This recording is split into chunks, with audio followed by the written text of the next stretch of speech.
அந்த பொண்ணு மேலே அக்கறை இருக்கிறவங்க வந்து எஃப்ஐஆரை தூக்கி வெளியில் விட மாட்டாங்க சார். இன்றைக்கி கோர்ட்டு கண்டனம் தெரிவிச்சிருக்கிறாங்க சார்.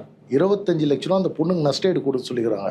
விச் மீன்ஸ் அந்த கோர்ட் இந்த தமிழக அரசாங்கம் காரி துப்பி இருக்கு. இதற்கு வந்து இந்த அறநிலையத்துறையுடைய சேகர்பாபுடைய பதில் என்ன? சாராயம் காசுனவனுக்கு நீ வந்து 10 லட்ச ரூபா கொடுக்குற, காசுனவனுக்கு குடிக்கிறவனுக்கு நீ 1 லட்சம் கொடுக்குற, அதில் உயிரிழந்தவனுக்கு நீ 2 லட்ச ரூபா கொடுக்குற, காசுனவனுக்கே கொடுக்குற இந்த அரசாங்கம் இன்னைக்கு இந்த பெண்ணுக்கு வந்து 25 சார் ஒரு கேம்பஸ்குள்ளே நடந்தது. தயவுசெய்து நீங்கள் இதை வந்து எப்படின்னா விமர்சனம், ஒரு பெண் ஒரு ஆணோட பேச முழு சுதந்திரம் இருக்குது. ஆனால் அதை பாதுகாக்க வேண்டியது வந்து இந்த அரசாங்கத்துடைய கடமை.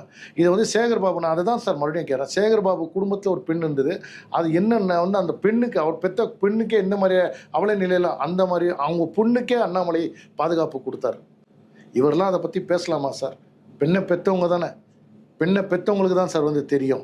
எஃப்ஐஆர் கசக்க விட்டாங்கன்னா நான் கேட்குறேன், ஏன் டிஜிபி மேலே ஆக்ஷன் எடுக்கல? ஏன் சார் கமிஷனர் மேலே ஆக்ஷன் எடுக்கல?